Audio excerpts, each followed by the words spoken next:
Okay, so we're talking about college in the COVID era, and this came to me. I was going to do a webinar this month, January, on like, okay, what should a junior be doing? But I started to think about this topic, and there's so many nooks and crannies and nuances that I thought this would be a timely topic to talk about. And I'm gonna tell you that this is a dynamic topic. It's constantly changing. I started to organize my notes last weekend, and some newspaper articles came out this week that actually shifted a little bit of some of the conversation. So these decisions around your child's college plans and COVID are highly personal to each family situation. I'm not giving any opinions, and I'm not going to mention any schools by name. If you want to back channel with me and ask me, hey, what's that school that was doing that? I'm happy to talk about it. But just this week, the New York Times and the Washington Post put out some news articles about college and COVID, where colleges are talking about more going into a little bit of what I would say is like a maintenance mode. Okay, COVID's here. How are we going to deal with it? What are we going to do? More of an endemic stage than a pandemic stage. So that just come out like Wednesday and Thursday, those articles came out this past week.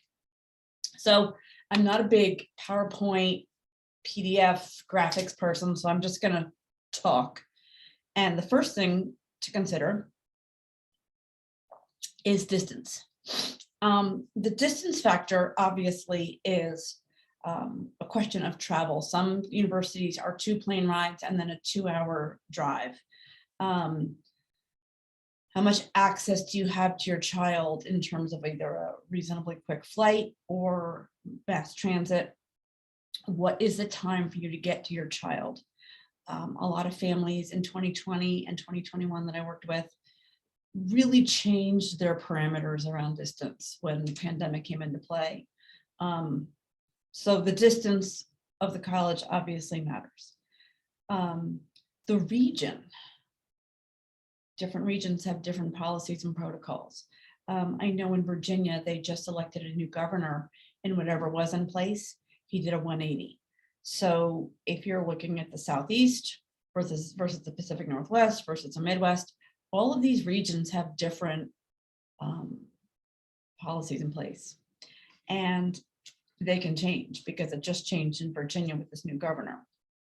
So it's something to think about. What region is your child going to? The setting.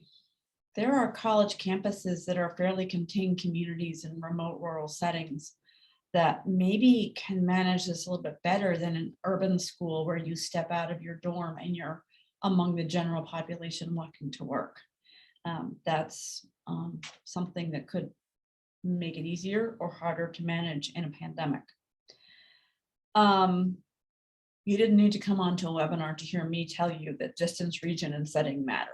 So now I'm going to get to some of the nooks and crannies, but I felt the need to mention them. Now I'm going to come to some of the nooks and crannies that maybe that the average parent hadn't considered. The health resources of the college. Some colleges' health resources, their clinics, are almost a small medical clinic. They can prescribe, they're looped into their local hospital for an easy transfer if you need stitches and that type of thing. So some colleges' setups are almost like an urgent care. Some colleges are like the school nurse giving out Band-Aids and cough drops. I mean, you have to look at what the college offers. What resources do they have on campus? Perhaps even greater than that, though, is what are the resources in that community? I was talking to somebody in a very remote collegiate setting of about 1,000 students on campus, and the local hospital had 40 beds. That's not very many beds. So that school actually was, I mean, they went remote right away in the spring of 2020 because if they're in congregate living would have overrun that 40-bed hospital. And the only resources after that were probably a solid 2 hours away. So not only what are the health resources on campus, but what are the resources in the greater community. If you're going to college in Miami, there's going to be a lot. If you're going to college in the middle of a very remote setting, maybe keep an eye on that. The next thing you really have to factor in is your child's health. And one of the factors of this consulting work that I do is that I get to hear a lot of people's personal private information, and there's a whole lot of kids walking around that look just fine. You don't know that maybe a child get cancer, they maybe had an organ transplant, they're immunocompromised, they have an autoimmune disease that you would never know. So considering your own child's personal health, are they a severe asthmatic?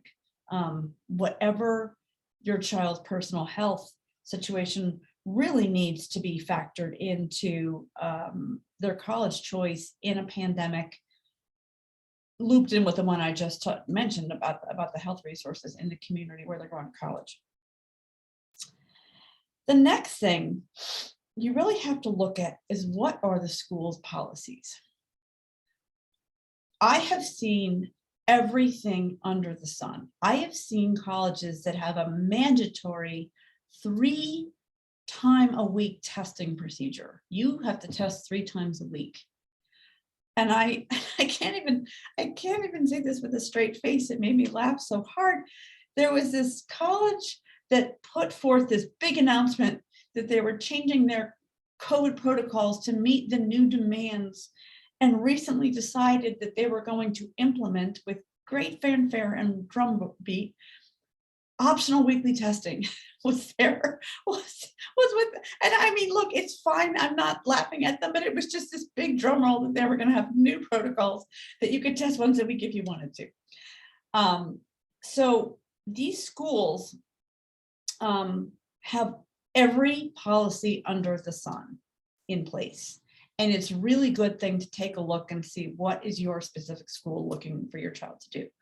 Some campuses have a masked policy unless you're in your room. You're wearing a mask unless you're in your room. Some schools have a mask policy, you have to be masked indoors. Some schools have a policy, you have to be masked in the classroom. Some schools have no mask policy. So you need to look at what are the school's policies and do they align with what I want for my child? The other thing you have to look at is what is the vaccine policy? Some schools have vaccine requirements, some don't. Some schools that have vaccine requirements offer waivers. If they put forth that they have a 99.95% vaccination rate, you can be pretty sure they're not giving out a lot of waivers. If they say, oh, we're mandatory vaccine and we have a 96% compliance rate, then they're giving out waivers. You just need to know what the school's doing to make good choices for your child that align with what you want. The school policies, again, warrant some serious research. I have seen schools where they said this one school put forth some very draconian policies, and one of them was no off-campus guests are allowed on campus, period. You may not have a car on campus, and if you're driving to campus, you had to go leave your car somewhere else and submit your keys for the semester, unless you couldn't leave.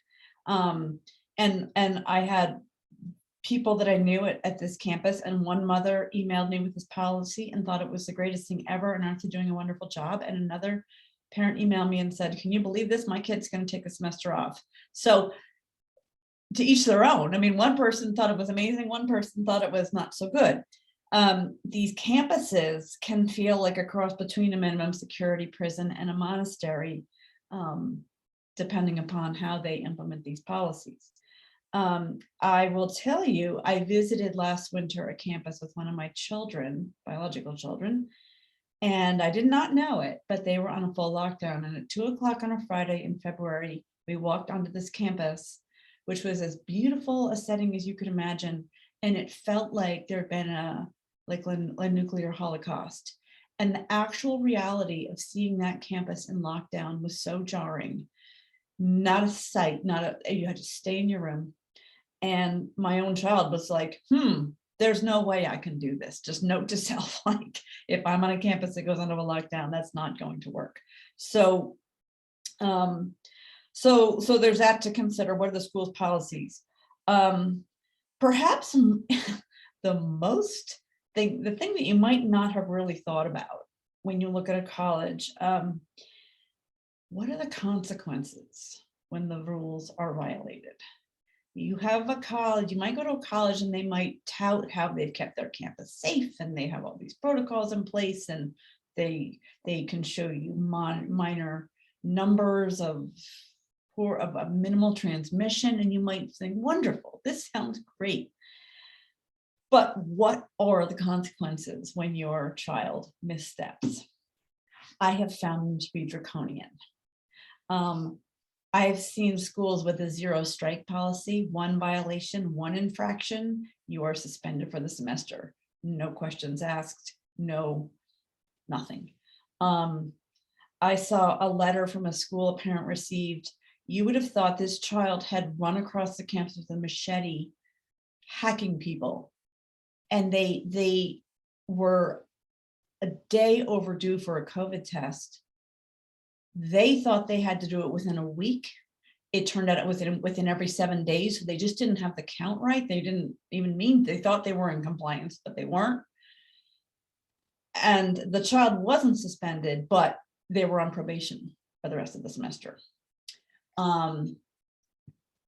So knowing the school's policies and consequences is really good. I've just had a lot of people share anecdotally with me some of the consequences for a misstep. And let's face it, I understand we're in a pandemic. I understand there are rules, but these are also kids that are 18, 19, 20.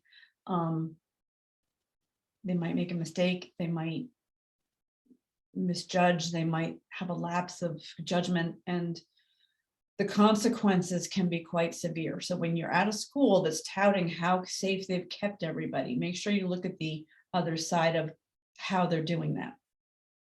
The other thing that, and I know some of you are on here have kids in school, some of you don't.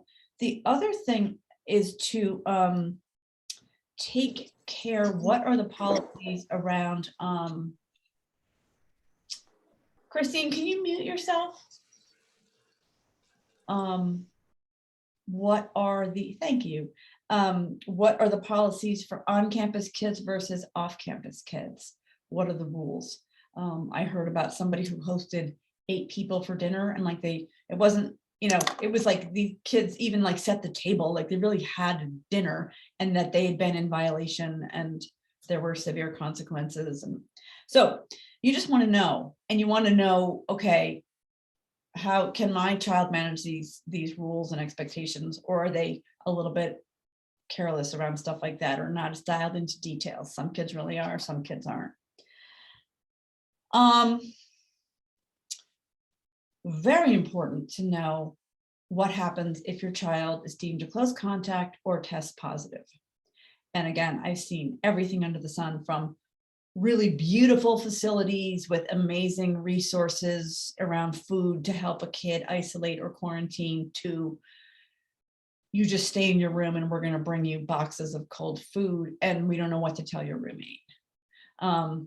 The other side of that could also be if the school doesn't have great resources or a great plan in place, and their roommate is positive, what's the plan for, and they say to the roommate, just stay in your room, what's the plan for your child? So every college under the sun has a different plan for this, or not even so much of a plan, and your child might find themselves caught up in a situation where, and it comes back to the very first thing I mentioned, which is distance, where, if your child's far away and they're in a crummy situation and they're getting handed a box of cold food every day, once a day.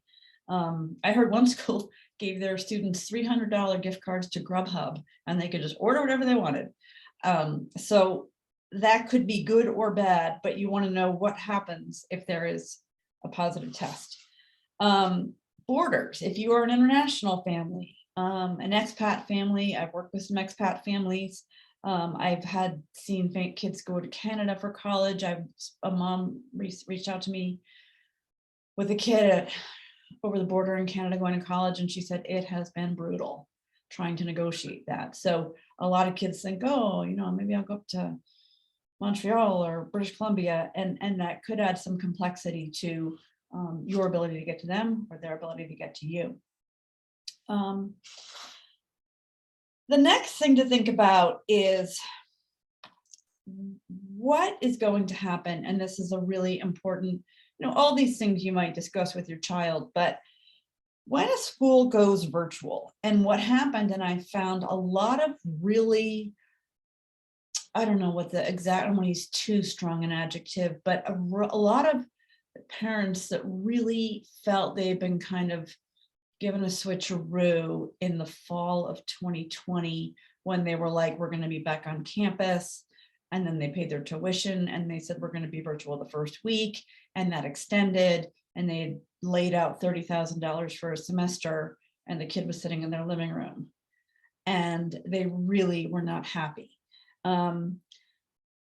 When a college goes virtual, there's a couple things that can happen. They might send all their students home and say we're virtual. They might say, we are, you're going to stay in your room and be virtual. And that can just, I mean, I've seen, again, every configuration of that since the pandemic started. And that's a conversation for you and your child to have, hypothetically, if they're currently in college or heading to college. What does this look like for us? What are our thoughts? Could you handle virtual? Can you handle virtual sitting in your room? Can you do it from home? There was certainly in the beginning of the pandemic a lot of press around families getting room and board back. Some schools were very forthcoming. Yes, we're going to refund that. Some schools weren't. But no school has done it the same way as any, and it's important to look at perhaps what they've done in the past and have conversations with your child. And the other thing I would take a long look at, and every school has, this is like posted, this is even a pre-pandemic thing that schools clearly posted everywhere for every school. What is the timetable on refunds? Is it the first week? How long do you have to get a refund? How far into the semester? Is it a week? Is it 10 days? Is it 2 weeks? And I saw a college just this month that brought everybody back.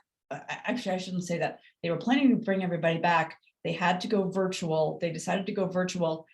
And I don't even know if the kids were there yet. I think they might have been, but the school said, we're going virtual and anybody who wants can have all their money back.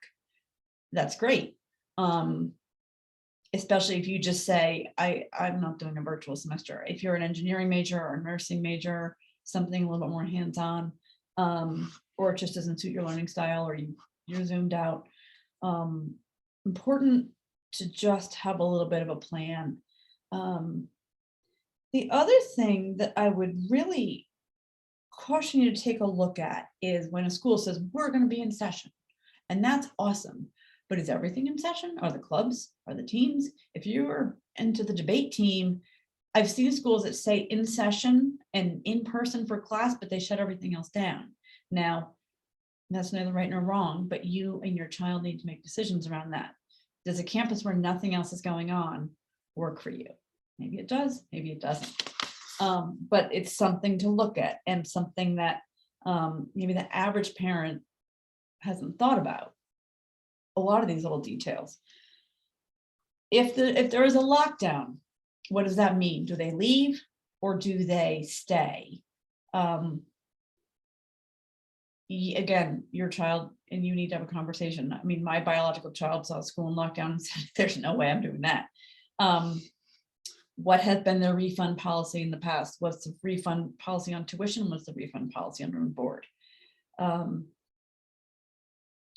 The other thing I would look at, and a lot of schools did this, and I don't see it, I'm always on college websites, and I don't see it so much, but in the beginning of the pandemic, they had like COVID dashboards with however many tests they've administered or how many positive cases, or, just some data. I don't see a lot of dashboards anymore. So where is their COVID data? How transparent are they? Is there a place you can go to kind of see what the school has done or is doing? Some schools do have like a tab on their homepage, like COVID information, but I don't see those like dashboards the way I did earlier in the pandemic. I guess I already mentioned this piece. The idea of keeping track of what are the deadlines, what are the deadlines for getting your money back, for withdrawing, or I guess the other question would be, if you want to come home and be virtual, can you get your room and board back? The other thing I would say is this is constantly changing, and I left my teaching job last June, like thank goodness that's behind me, teaching in a mask. I'm so excited for next year when we're not in a mask, because it's hard to teach in a mask. It's hard to connect with kids in a mask. And here we are.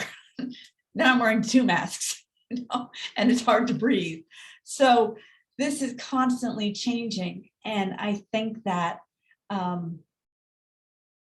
most important thing to do is to have hypothetical conversations with your child. What's good for you? What works for us? To have a little bit of a game plan if some of these things come into play, because you sure couldn't have predicted. I mean, maybe you could have. Last summer, I thought we were leaving and heading into a new era, and that we had weathered the worst of the pandemic, and here we are in a whole new phase that I certainly didn't see coming. So it's important to, this is going to be constantly changing. So having conversations with your child. If you have a child that's currently attending college, have this conversation. If you have a child that is looking to go to college, like a freshman, sophomore, junior, just be thinking, maybe not too much, but you as a parent probably thinking, I don't know if I'd quite burden a younger high school child with some of the stuff right now, but certainly a parent could be thinking, okay, we've been doing this for 2 years. Maybe I don't want them a plane right away, or maybe I want to be able to get them in one day. So nothing more than, say, 4 or 5 hours away. If I wanted to just be able to get them and come home in the same day. The people that I would really be thinking would want to be taking a long look at this would be seniors. As you're making choices this spring to really look at what, if say you have 3 schools you're really kind of trying to decide between, to take a long look at all these factors and what it might look like for you at each school. I had a school, and again, it made me laugh. The school said, we know we have a lot of COVID, so we're going to suspend testing because we think the testing might be spreading the COVID in these mass testing sites. So, I mean, okay, that's what they think. So they decided that their testing was creating a mass gathering that could help spread all the COVID that they know they have. So taking a long look at, if you have a senior making decisions this spring, what does it look like at these different schools? What are their health resources? What are their community resources? What's the distance? What's the travel? What have they done in the past? And what are their consequences if you violate their policies? There is a website called Inside Higher Education. Inside Higher Education is exactly what it sounds like. It's a website about journalism and higher education. They do have some great admissions stuff on there periodically, and they actually have a tab for admissions. So if you're here, you're interested in college admissions, you might enjoy their pieces on that. But what they do have, if you go to that website and you scroll down a little bit, you might see like a little red live button, like a live COVID live, and they have like a running feed about different colleges, what they're doing, and how, so there is like a live, you know, a place to look at consolidated information about different colleges and what they're doing. This is kind of a new frontier, and I tried to put together everything that I could. It will be changing as maybe in what I would really love is in 6 months, if I run into one of you, say, oh, remember that webinar you did? Like, so silly, we didn't even need that. It all kind of went. I hope that we look back in this and go, oh, why did I even do that? Who, you know, why did we even need that? I hope that's the case. But again, he could never have seen this coming. So I would be happy to answer any questions at this point. I am going to stop the recording